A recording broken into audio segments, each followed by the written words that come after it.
Hello friends, എല്ലാവർക്കും നമസ്കാരം. നമ്മൾ ഇന്ന് കാണാൻ വേണ്ടി പോകുന്നത് ലോകത്തിൽ തന്നെ സെക്കൻഡ് ലാർജസ്റ്റ് മാനുഫാക്ചർ ആയിട്ടുള്ള ദഹുവ എന്നുള്ള കമ്പനിയുടെ ഇമു ക്രൂസർ SE എന്ന് പറഞ്ഞ ഒരു പ്രോഡക്റ്റാണ്. ഇമു എന്ന് പറഞ്ഞാൽ ദഹുവയുടെ ഒരു ബ്രാൻഡ് നെയിമാണ്. അതായത് വൈഫൈ ക്യാമറകളൊക്കെ അവർ ഈ ഒരു ബ്രാൻഡിലാണ് ഇറക്കിക്കൊണ്ടിരിക്കുന്നത്. നിങ്ങൾക്കറിയാം, ഹിക്വിഷൻ എന്നുള്ള കമ്പനി ഇസ്വിസ് എന്നുള്ള ലേബലിലാണ് അവർ വൈഫൈ ക്യാമറകൾ ഇറക്കുന്നത്. ഇപ്പോൾ CP+ ആണെന്നുണ്ടെങ്കിലോ ഈസി ക്യാം എന്നുള്ള പേരിലാണ്. അപ്പോൾ എന്തൊക്കെയാണ് ഈ ഒരു പ്രോഡക്റ്റിന്റെ പ്രത്യേകതകൾ, അതുപോലെ തന്നെ ഈ ഒരു ക്യാമറ എങ്ങനെയാണ് നമുക്ക് വ്യൂ വരുന്നത്, അതായത് ലാപ്ടോപ്പിലും മൊബൈലിലും എങ്ങനെയാണ് വ്യൂ കാണുന്നത്, ഇത് എങ്ങനെയൊക്കെ നമുക്ക് കണക്ട് ചെയ്യാൻ സാധിക്കും, ഇതൊക്കെയാണ് ഞാൻ ഈ ഒരു വീഡിയോയിൽ നിങ്ങൾക്ക് പറഞ്ഞു തരാൻ വേണ്ടി പോകുന്നത്. അപ്പോൾ എല്ലാവർക്കും നെക്സ സിസ്റ്റത്തിന്റെ പുതിയൊരു വീഡിയോയിലേക്ക് ഒരിക്കൽ കൂടി സ്വാഗതം.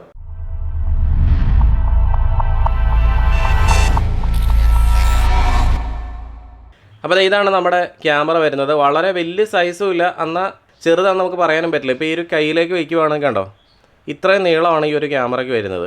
പിന്നെ വളരെ ഹെവി ആയിട്ടുള്ള ക്യാമറയൊന്നും അല്ല, മെറ്റൽ ബോഡി അല്ല, ഇതൊരു പ്ലാസ്റ്റിക് ഒരു ഫൈബർ ബോഡിയാണ് വരുന്നത്. പിന്നെ ഈ ഒരു ക്യാമറ നിങ്ങൾക്കറിയാം വൈഫൈ ക്യാമറയെന്ന് ഞാൻ ആദ്യം പറഞ്ഞു. നമുക്ക് വേണമെങ്കിൽ വയേർഡായിട്ട് കണക്ട് ചെയ്യാൻ വേണ്ടിയിട്ടുള്ള കേബിളും ഈ ഒരു ക്യാമറയിൽ വരുന്നുണ്ട്. അപ്പോൾ ഇത് PoE എനേബിൾഡ് അല്ല, പ്രത്യേകം ഓർക്കുക, PoE എനേബിൾഡ് അല്ല. അതുകൊണ്ട് നമുക്ക് PoEയിലേക്ക് നേരിട്ട് കുത്താനൊന്നും പറ്റില്ല. നിങ്ങൾ നെറ്റ്വർക്ക് സ്വിച്ചിലേക്ക് കുത്താം. PoEയിലോട്ട് കുത്തുവാണെങ്കിൽ പോലും സെപ്പറേറ്റ് പവർ കൊടുക്കേണ്ടി വരും. ഞാൻ ആദ്യം കാണിച്ച പോലെ ഒരു ഇഞ്ചക്ടർ ഇട്ടിട്ടൊക്കെ നിങ്ങൾക്ക് ഇത് സെറ്റപ്പ് ചെയ്യാൻ സാധിക്കും. ഈ ഒരു ക്യാമറ നൈറ്റ് വിഷൻ കളറും അതുപോലെ തന്നെ ബ്ലാക്ക് ആൻഡ് വൈറ്റും വരുന്നതാണ്. അതുകൊണ്ട് ഇൻഫ്രാറെഡും വൈറ്റ് ലൈറ്റും ഈ ഒരു ക്യാമറയിൽ വരുന്നുണ്ട്. ഈ ഒരു പോർഷനാണ് ഈ ഒരു ക്യാമറയുടെ കറങ്ങുന്ന പോർഷൻ കേട്ടോ. പിന്നെ ഈ ഒരു ക്യാമറ നമുക്ക് സെറ്റ് ചെയ്ത് വെക്കാൻ വേണ്ടിയിട്ട് നമുക്ക് രണ്ട് രീതിയിൽ സെറ്റപ്പ് ചെയ്യാൻ സാധിക്കും. ഒരു സ്റ്റാൻഡ് ഈ ഒരു ക്യാമറയോടൊപ്പം വന്നിട്ടുണ്ട്. ഈ ഒരു സ്റ്റാൻഡ് എങ്ങനെയാണ് സെറ്റപ്പ് ചെയ്യണമെന്ന് വെച്ച് കഴിഞ്ഞാൽ ഇതേപോലെ നമുക്ക് ഇതിനകത്തോടെ കേബിൾ കടത്തുക. കേബിൾ കടത്തിയ ശേഷം ഇങ്ങനെ നമുക്ക് ഈ ഒരു ക്യാമറ സെറ്റ് ചെയ്യാൻ സാധിക്കും. കണ്ടോ, ഇങ്ങനെ മുകളിലോട്ട് സെറ്റ് ചെയ്യാം. അപ്പോൾ നമുക്ക് സീലിങ്ങിലേക്ക് നമുക്ക് ഡയറക്റ്റായിട്ട് സെറ്റ് ചെയ്യാം. അപ്പോൾ ഇതിൻ്റെ ആൻറ്റിനെ നമുക്ക് ഏത് ഡയറക്ഷനിലോട്ട് വേണം തിരിച്ച് വയ്ക്കാനും കുഴപ്പമില്ല. അപ്പോൾ ഇതുണ്ടോ, ഇവിടെ നമുക്ക് മുകളിലോട്ട് ഇങ്ങനെ സെറ്റപ്പ് ചെയ്യാൻ സാധിക്കും. അതുപോലെ തന്നെ ഈ ഒരു സാധനം ഊരിയിട്ട് നേരെ തിരിച്ച് ഇങ്ങനെ സെറ്റ് ചെയ്യാൻ പറ്റുന്നതാണ്. കണ്ടോ, ഇവിടെ നിന്ന് ഇങ്ങനെ ഇതുണ്ടോ, ഇങ്ങനെ സെറ്റ് ചെയ്ത് വെച്ച് കഴിഞ്ഞാൽ നമുക്ക് ഭിത്തിയിലേക്കും സെറ്റ് ചെയ്യാം. അതായത് സീലിങ്ങിലേക്കും ഭിത്തിയിലേക്കും സെറ്റ് ചെയ്യാൻ വേണ്ടിയിട്ട് ഒറ്റ സ്റ്റാൻഡ് മാത്രമേ ഉള്ളൂ. അത് വളരെ സിമ്പിളായിട്ട് ഇങ്ങനെ അഡ്ജസ്റ്റ് ചെയ്യാവുന്ന രീതിയിൽ ക്ലവറായിട്ട് ഡിസൈൻ ചെയ്തേക്കുന്ന ഒരു ക്യാമറയാണിത്. നമുക്ക് 12 വോൾട്ട് 1 ആമ്പിയറാണ് ഇതിൻ്റെ അഡാപ്റ്റർ വരുന്നത്. പിന്നെ ഒരു വെതർ പ്രൂഫ് ഗ്ലാൻഡ് ഈ ഒരു ക്യാമറയോടൊപ്പം തന്നെ ബോക്സിൽ തന്നിട്ടുണ്ട്. ഡ്രില്ലിംഗ് ടെംപ്ലേറ്റും തന്നിട്ടുണ്ട്. പിന്നെ ഈ ഒരു ക്യാമറയുടെ കൂട്ടത്തിൽ 2 ബുക്ക്ലെറ്റ് തന്നിട്ടുണ്ട്. അപ്പോൾ അതെങ്ങനെയാണ് ഈ ഒരു ക്യാമറ ഇൻസ്റ്റലേഷൻ ചെയ്യേണ്ടതെന്നുള്ള കാര്യങ്ങളൊക്കെ ഈ ഒരു ബുക്കിൽ അവർ കൊടുത്തിട്ടുണ്ട് കേട്ടോ. അപ്പോൾ ക്യാമറയുടെ ബോക്സ് മാത്രമേ ഇവിടെ ഉള്ളതെന്ന് മനസ്സിലായല്ലോ. ക്യാമറ ഞാൻ അവിടെ കണക്ട് ചെയ്ത് വെച്ചിരിക്കുകയാണ്. അപ്പോൾ എന്തായാലും നിങ്ങൾക്ക് ഞാൻ ആ ഒരു ക്യാമറയുടെ വ്യൂ നമ്മുടെ ഈ ഒരു ലാപ്ടോപ്പിൽ ഞാൻ കാണിച്ചു തരാം കേട്ടോ. ലാപ്ടോപ്പിൽ ഈ ഒരു ക്യാമറയുടെ വ്യൂ എനിക്ക് കണ്ടപ്പോൾ വളരെ നന്നായിട്ടാണ് തോന്നിയത്. അത്യാവശ്യം നല്ലൊരു ക്ലാരിറ്റി തോന്നി. മൊബൈലിൽ കാണുന്നതൊക്കെ കുറേ കൂടെ ഭംഗിയായിട്ട് എനിക്ക് തോന്നിയത് ലാപ്ടോപ്പിലാണ്. ഇപ്പം നിങ്ങളിവിടെ നോക്കുവാണെങ്കിൽ ഞാനിത് ഫുൾ സ്ക്രീനിലേക്ക് ഇട്ടിട്ടുണ്ട്. ഇത് കണ്ടോ, അത്യാവശ്യം നല്ല ക്ലിയർ ആണ്. 4 മെഗാപിക്സൽ എന്ന് പറയുമ്പോഴത്തേക്ക് ആ ഒരു 4 മെഗാപിക്സലിൻ്റെ എല്ലാ ക്വാളിറ്റീസ് ഈ ഒരു ക്യാമറയ്ക്ക് വരുന്നുണ്ട്. ഇപ്പം നമ്മൾ ആ ഒരു വ്യൂ അപ്പുറത്ത് കണ്ടപ്പോഴത്തേക്കും അവിടെ കുറച്ച് ഭയങ്കര ഒരു വെയിലടിക്കുന്നുണ്ട്. അതുകൊണ്ടാണ് അത്രയും മാത്രം ഒരു ക്ലാരിറ്റി നമുക്ക് അവിടെ ഫീൽ ചെയ്തിരുന്നത്. പക്ഷേ ക്യാമറ ഈ ഒരു ഡയറക്ഷനിലേക്ക് നമ്മൾ തിരിക്കുമ്പോൾ ഇതുണ്ടോ, 360 ഡിഗ്രിയാണ്, കംപ്ലീറ്റ് ആയിട്ട് റൊട്ടേഷൻ വരും.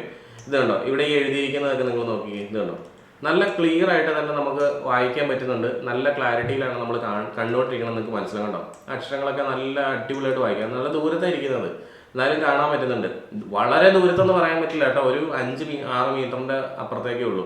കാരണം ഈ വൈഫൈ ക്യാമറകളെല്ലാം തന്നെ എന്നോട് പല ആൾക്കാരും വൈഫൈ ക്യാമറ വെക്കണം, ഫുള്ളായിട്ട് വീട്ടിൽ വൈഫൈ ക്യാമറ വെക്കണം എന്ന് പറയാറുണ്ട്. ഇതേപോലെ ആയിരിക്കും വൈഫൈ ക്യാമറ കാണുന്നത്. നിങ്ങൾക്ക് ഇതിൻ്റെ ക്ലാരിറ്റി അല്ലെങ്കിൽ ഇതിൻ്റെ ആ ഒരു ക്വാളിറ്റി ഇഷ്ടപ്പെട്ട് കഴിഞ്ഞാൽ നിങ്ങൾക്ക് എന്തായാലും വൈഫൈ ക്യാമറ പർച്ചേസ് ചെയ്യുന്നതിന് കുഴപ്പമില്ല. പിന്നെ നമ്മൾ വയേർഡ് ക്യാമറ ചെയ്യുന്നത് പോലെ അത്രമാത്രം ഒരു ക്ലാരിറ്റി ഒന്നും വൈഫൈ ക്യാമറയിൽ നമുക്ക് ഫീൽ ചെയ്യത്തില്ല കേട്ടോ.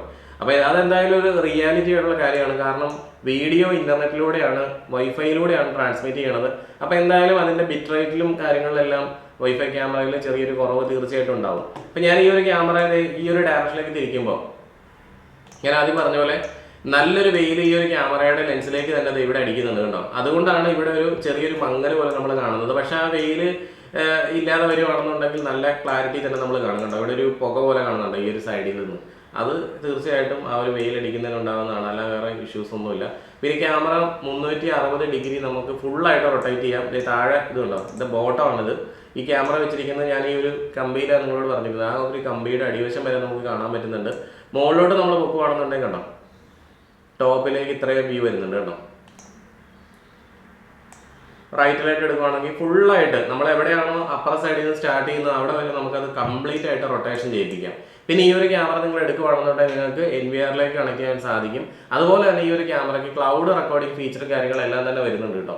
ക്ലൗഡിൽ നമുക്ക് ഓപ്ഷൻസ് അവൈലബിൾ ആണ്, ഞാനത് കാണിച്ചു തരാം നിങ്ങൾ. അപ്പോൾ ഇനി നമുക്ക് ഈ ഒരു ക്യാമറ എങ്ങനെയാണ് മൊബൈലിൽ കാണുന്നതെന്ന് നോക്കാം. നമുക്കറിയാം ഇതുപോലെയുള്ള ഏത് വൈഫൈ ക്യാമറ എടുത്താലും എല്ലാവരും, ഞാനും നിങ്ങളും എല്ലാവരും തന്നെ ഈ ഒരു ക്യാമറ മൊബൈലിലൂടെ ആയിരിക്കും കൺട്രോൾ ചെയ്യാൻ വേണ്ടി പോകുന്നത് അല്ലേ. കാരണം വൈഫൈ ക്യാമറകൾ എപ്പോഴും വെക്കുന്നവരെന്ന് വെച്ചാൽ 1-2 ക്യാമറകൾ മാത്രമേ ഇൻസ്റ്റലേഷൻ ചെയ്യുള്ളൂ. അവരൊരിക്കലും ലാപ്ടോപ്പോ കമ്പ്യൂട്ടറോ TV ഒന്നും ഉപയോഗിച്ച് ഈ ഒരു ക്യാമറയെ കൺട്രോൾ ചെയ്യാൻ പോകുന്നില്ല എന്ന് ഇമോ എന്നുള്ള ഈ ഒരു കമ്പനിക്ക് നല്ല പോലെ അറിയാം. അതുകൊണ്ട് തന്നെ ഈ പ്രോഡക്റ്റ്, അതായത് നമ്മുടെ ഈ ഒരു ക്യാമറയ്ക്ക് വേണ്ടി നിർമ്മിച്ചിരിക്കുന്ന ഈ ഒരു ഇമു ലൈഫ് എന്നുള്ള ആപ്ലിക്കേഷൻ വളരെ യൂസർ ഫ്രണ്ട്ലി ആയിട്ടാണ് നിർമ്മിച്ചിരിക്കുന്നത്. മാത്രമല്ല ഏറ്റവും ലൈറ്റ് വെയിറ്റ് ആണ്. എത്ര പൊട്ട ഫോണിലും നല്ല സ്മൂത്ത് ആയിട്ട് ആ ഒരു പ്രോഗ്രാം വർക്ക് ചെയ്യുന്നുള്ള കാര്യത്തിൽ അത് ഒരു സംശയമില്ല. കാരണം വളരെ ലൈറ്റ് വെയിറ്റ് ആണ്. ഞാൻ ഇതുപോലെ ഒരുപാട് ക്യാമറകളുടെ ആപ്ലിക്കേഷൻ എടുത്ത് നോക്കിയതിൽ എനിക്ക് ഏറ്റവും സിമ്പിളായിട്ടും വളരെ ഇത് നന്നായിട്ട് ആളുകൾ ഉപയോഗിക്കണം എന്ന് മനസ്സിലാക്കിക്കൊണ്ട് തന്നെ ചെയ്തേക്കണമെന്ന് തോന്നിപ്പോകും. അതിൻ്റെ ഓരോ മെനുവും അതിൻ്റെ ക്യാരക്ടേഴ്സും കാര്യങ്ങളെല്ലാം തന്നെ. ക്യാരക്ടേഴ്സ് ഞാൻ ഉദ്ദേശിച്ചത് ഇതിൻ്റെ മെനുവിൽ കൊടുത്തിരിക്കുന്ന ആ ലെറ്റേഴ്സ് നിങ്ങൾ നോക്കുകയാണെന്നുണ്ടെങ്കിൽ വളരെ വലിയ അക്ഷരങ്ങളിലാണ് എല്ലാം ബോൾഡായിട്ടാണ് നോട്ട് ചെയ്തിരിക്കുന്നത്. ഇപ്പം നിങ്ങൾക്കറിയാം ഇതുപോലുള്ള ക്യാമറകളൊക്കെ വെക്കുമ്പോൾ പ്രായമായിട്ടുള്ള ആൾക്കാരൊക്കെ ആയിരിക്കും ആ ഒരു ക്യാമറ യൂസ് ചെയ്യുന്നത് അല്ലേ. അപ്പോൾ അവർക്ക് വളരെ എളുപ്പം കണ്ടുപിടിക്കുന്ന രീതിയിലാണ് ഈ ഒരു ക്യാമറയുടെ മെനു സെറ്റിങ്സും കാര്യങ്ങളെല്ലാം തന്നെ വന്നിരിക്കുന്നത്. എത്ര ബോൾഡ് ക്യാരക്ടേഴ്സാണ് യൂസ് ചെയ്തിരിക്കുന്നത്. അത് മാത്രമല്ല ഒരു പ്രോഗ്രാം പോലും അല്ലെങ്കിൽ ഒരു ഫീച്ചർ പോലും എങ്ങും ഹൈഡ് ചെയ്തിട്ടിട്ടില്ല. എല്ലാം നമുക്ക് പെട്ടെന്ന് നോക്കുന്ന രീതിയിൽ, നോക്കുമ്പോൾ കാണുന്ന രീതിയിൽ തന്നെയാണ് സെറ്റ് ചെയ്തിരിക്കുന്നത്. പിന്നെ എനിക്ക് ഒരു നെഗറ്റീവായിട്ട് തോന്നിയത്, നെഗറ്റീവ് എന്നല്ല, നമുക്കറിയാം ദഹുവയുടെ എല്ലാ ക്യാമറകളിലും കളർ അത്രമാത്രം ഒരു റിയലിസ്റ്റിക് കളറായിരിക്കും എപ്പോഴും ദഹുവയുടെ ക്യാമറകളിൽ നമ്മൾ കാണുന്നത്. പക്ഷെ അതേസമയം ഹിക്യൂഷൻ്റെ ഇസ്വിസ് ക്യാമറയിലൊക്കെ നമ്മൾ കാണുന്നത് വെച്ചാൽ ഇതിനേക്കാളും കുറച്ചുകൂടെ വൈബ്രൻ്റ് ആയിട്ടുള്ള കളറാണ്. ഇതിൽ ഒരു ഡിമ്മായിട്ട് നിൽക്കുന്ന പോലെ നമുക്ക് തോന്നും. അത് മാത്രമാണ് എനിക്കൊരു പ്രത്യേകതയായിട്ട് തോന്നിയത്. ഞാൻ ആദ്യം ഈ ഒരു ക്യാമറ ഇൻസ്റ്റലേഷൻ ചെയ്തതിന് ശേഷം ഫസ്റ്റ് ഞാൻ ഈ ഒരു ക്യാമറ ആരാണെങ്കിലും മൊബൈലിലാണ് നോക്കുകയുള്ളൂ. പക്ഷേ മൊബൈലിൽ നോക്കിയപ്പോൾ എനിക്ക് അതിൻ്റെ ആ കളറൊന്നും അത്ര അങ്ങോട്ട് ഇഷ്ടപ്പെട്ടില്ല. പക്ഷേ ലാപ്ടോപ്പിൽ കണ്ടു കഴിഞ്ഞപ്പോഴത്തേക്കും കുഴപ്പമില്ല, വലിയ സ്ക്രീൻ ആയപ്പോഴത്തേക്കും അത് കറക്റ്റായിട്ട് മനസ്സിലായി, നന്നായിട്ട് വ്യൂ നല്ല ക്ലാരിറ്റി ഒക്കെ വരുന്നുണ്ടെന്ന്. ഇനി ഈ ഒരു ക്യാമറയുടെ ഫീച്ചേഴ്സിനെ പറ്റി പറയുകയാണെന്നുണ്ടെങ്കിൽ ഈ ഒരു ക്യാമറയിൽ അങ്ങനെ എടുത്തു പറയേണ്ട ഇന്നോവേറ്റീവ് ആയിട്ടുള്ള ഒരു ഫീച്ചറും തന്നെ ഇല്ല. കാരണം ഈ ഒരു ക്യാമറയുടെ ഒപ്പം ഇറങ്ങിയിരിക്കുന്ന മറ്റ് ബ്രാൻഡുകളിൽ കാണുന്ന അതേ ഫീച്ചർ മാത്രമാണ് ഈ ഒരു ക്യാമറയിൽ വരുന്നുള്ളൂ. എന്തൊക്കെയാണ് ആ ഫീച്ചേഴ്സ് എന്നുള്ളത് ജസ്റ്റ് നമുക്കൊന്ന് പറഞ്ഞു നോക്കാം. ഒന്നാമതായിട്ട് നമുക്കറിയാം ഈ ഒരു ക്യാമറ എന്ന് പറയുന്നത് ഒരു സ്മാർട്ട് ഹൈബ്രിഡ് ക്യാമറയാണ്. അതായത് നമുക്ക് സ്മാർട്ട് നൈറ്റ് വിഷൻ എന്നുള്ളൊരു മോഡിലേക്ക് ഈ ഒരു ക്യാമറ ഇട്ട് കഴിഞ്ഞാൽ ആരെങ്കിലും വ്യക്തികൾ, രാത്രി നമ്മൾ ഈ ഒരു ക്യാമറ വെച്ചിട്ടുണ്ട്, ആരെങ്കിലും വ്യക്തികൾ ഈ ഒരു ക്യാമറയുടെ സമീപത്തേക്ക് വരുമ്പോൾ ഓട്ടോമാറ്റിക് പെട്ടെന്ന് തന്നെ ഈ ഒരു ക്യാമറ കളറിലേക്ക് സ്വിച്ച് ചെയ്തിട്ട് അവരുടെ ആ ഒരു ഫേസ് വളരെ വ്യക്തമായിട്ട് നമുക്ക് കാണുന്ന രീതിയിലേക്ക് എടുത്തു തരും. അപ്പോൾ അത് അവരങ്ങ് പോയി കഴിയുമ്പോഴത്തെ എന്ത് ചെയ്യും, അത് ഓട്ടോമാറ്റിക്കലി അത് ബ്ലാക്ക് ആൻഡ് വൈറ്റ് തന്നെ പോയി നിൽക്കും. അതാണ് ഈ ഒരു സ്മാർട്ട് നൈറ്റ് വിഷൻ എന്ന് പറഞ്ഞുകൊണ്ട് ഉദ്ദേശിക്കുന്നത്. പിന്നെ ഇൻഫ്രാറെഡ് നൈറ്റ് വിഷൻ ഉണ്ട്, രാത്രി നമുക്ക് ബ്ലാക്ക് ആൻഡ് വൈറ്റ് ആയിട്ട് ഈ ഒരു ക്യാമറയിൽ നടത്താം. പിന്നെ നാലാമതൊരു മോഡും കൂടെ ഉണ്ട്. ഈ ഒരു മോഡ് ഹിക്യൂഷനിൽ നമ്മൾ കാണാത്തൊരു മോഡാണ്. പക്ഷെ അത് വളരെ ഇന്നോവേറ്റീവ് എന്നൊന്നും പറയാൻ പറ്റില്ല. നമുക്ക് ഇൻഫ്രാറെഡ് നൈറ്റ് വിഷനും അതുപോലെ തന്നെ ഇതിൻ്റെ കളർ നൈറ്റ് വിഷനും ആ LEDs നമുക്ക് അങ്ങോട്ട് ഓഫ് ചെയ്ത് വെക്കാം. അപ്പോൾ അവിടെ നമ്മൾ ഈ ക്യാമറ വെച്ചിരിക്കുന്ന സ്ഥലത്ത് എന്തെങ്കിലും വെട്ടം ഉണ്ടെങ്കിൽ ആ ഒരു വെട്ടത്ത് ഈ ഒരു ക്യാമറ കാണും. പിന്നെ സാധാരണ എല്ലാ ക്യാമറകളിലും ഉള്ളതുപോലെ തന്നെ നമുക്ക് ഈ ഒരു ക്യാമറയുടെ LED ലൈറ്റ്, അതായത് സ്റ്റാറ്റസ് LED ലൈറ്റും കൂടെ ക്യാമറ വർക്ക് ചെയ്യുന്നുണ്ടെന്ന് കാണിക്കാൻ വേണ്ടിയിട്ടുള്ള ഒരു LED ലൈറ്റ് ഇല്ലേ പച്ച കളറിലുള്ളത്, അത് നമുക്ക് വേണമെങ്കിൽ അവിടെ ഓഫ് ചെയ്ത് വെക്കാം. അപ്പോൾ അവിടെ അങ്ങനെ ഒരു ക്യാമറ ഉണ്ടെന്ന് രാത്രിയിൽ അറിയാനേ സാധിക്കില്ല. ആ രീതിയിൽ നമുക്ക് വേണമെന്നുണ്ടെങ്കിൽ എന്ത് ചെയ്യാം, ഈ ഒരു ക്യാമറയെ സെറ്റപ്പ് ചെയ്യാൻ സാധിക്കുന്നതാണ്. പിന്നെ ഈ ഒരു ക്യാമറ നമ്മൾ ഇസ്വിസിലൊക്കെ കാണുന്ന പോലെ തന്നെ ക്ലൗഡ് റെക്കോർഡിംഗ് സപ്പോർട്ടീവ് ആണ്. അതുപോലെ തന്നെ മെമ്മറി കാർഡ് ഇട്ട് റെക്കോർഡ് ചെയ്യാൻ സാധിക്കും. 4 MP ഹൈ ക്വാളിറ്റി ക്യാമറയാണ്. ഇപ്പോൾ നിങ്ങൾ എൻ്റെ ഈ ഒരു ലാപ്ടോപ്പിൻ്റെ സ്ക്രീനിലേക്ക് നോക്കുകയാണെങ്കിൽ നമ്മൾ ആദ്യം ഇട്ടിരിക്കുന്ന ഇമു ആപ്ലിക്കേഷനകത്ത് ഒരു മെസ്സേജ് ഇവിടെ വന്ന് കിടപ്പുണ്ട്. To protect your privacy and save internet bandwidth the video is paused എന്ന് പറഞ്ഞൊരു മെസ്സേജ് വന്നിരിക്കുക. അതായത് നമ്മൾ ഈ ഒരു ലാപ്ടോപ്പിൽ ഇതിൻ്റെ വ്യൂ കണ്ടുകൊണ്ടിരിക്കുമായിരുന്നു. നമ്മൾ ഐഡിൽ സ്റ്റേറ്റിലേക്ക് ഈ ലാപ്ടോപ്പ് പോകുന്ന സമയത്ത്, അതായത് ഒരു 5-10 മിനിറ്റ് കഴിയുമ്പോഴത്തേക്ക് നമുക്കറിയാം ഈ ഒരു ആപ്പ് ഓട്ടോമാറ്റിക് അതിൻ്റെ ആ ഒരു വ്യൂ ബ്രേക്ക് ചെയ്യും, അതായത് പോസ് ചെയ്യും. നമ്മൾ പിന്നെ കണ്ടിന്യൂ പ്ലേ എന്നുള്ളൊരു ബട്ടണിൽ പ്രസ് ചെയ്തെങ്കിൽ മാത്രമേ കണ്ടിന്യൂ ചെയ്ത് കാണാൻ പറ്റുള്ളൂ. അതായത് ഫുൾ ടൈം ഇങ്ങനെ നമുക്ക് കണ്ടുകൊണ്ടിരിക്കാൻ സാധിക്കില്ല. അതായത് 5-10 മിനിറ്റ് കഴിയുമ്പോഴത്തേക്കും ഇതിൻ്റെ വ്യൂ ഓട്ടോമാറ്റിക് പോസ് ആയി പോകുന്നതാണ് പറഞ്ഞത്. അപ്പോൾ നിങ്ങൾ TV-യിലേക്കോ അല്ലെങ്കിൽ ഇതേപോലെ ലാപ്ടോപ്പിലേക്കോ കണ്ടിന്യൂസ് വ്യൂവിന് വേണ്ടിയിട്ട് കൊടുക്കുകയാണെന്നുണ്ടെങ്കിൽ ഈ ഒരു ക്യാമറ ആ രീതിയിൽ നമുക്ക് കാണാൻ സാധിക്കില്ല കേട്ടോ. പിന്നെ ഈ ഒരു ക്യാമറയെ പറ്റിയുള്ള കൂടുതലായിട്ടുള്ള കാര്യങ്ങളെല്ലാം തന്നെ ഈ ഒരു ബോക്സിൻ്റെ മുകളിൽ അവർ നോട്ട് ചെയ്തിട്ടുണ്ട്. ഈ ഒരു ക്യാമറ നമുക്കറിയാം 4 MP ക്വാഡ് HD ക്യാമറയാണ്. പാൻ ടിൽറ്റ് ചെയ്യാൻ സാധിക്കും. ഫുൾ കളർ നൈറ്റ് വിഷൻ ഉണ്ട്. സ്മാർട്ട് ട്രാക്കിംഗ് വരുന്നുണ്ട്. ഹ്യൂമൻ ഡിറ്റക്ഷൻ ഉണ്ട്. മോഷൻ ആക്ടിവേറ്റഡ് സ്പോട്ട് ലൈറ്റ് വരുന്നുണ്ട്. ബിൽഡ് ഇൻ മൈക്രോഫോൺ വരുന്നുണ്ട്. വെതർ പ്രൂഫ് ക്യാമറയാണ്.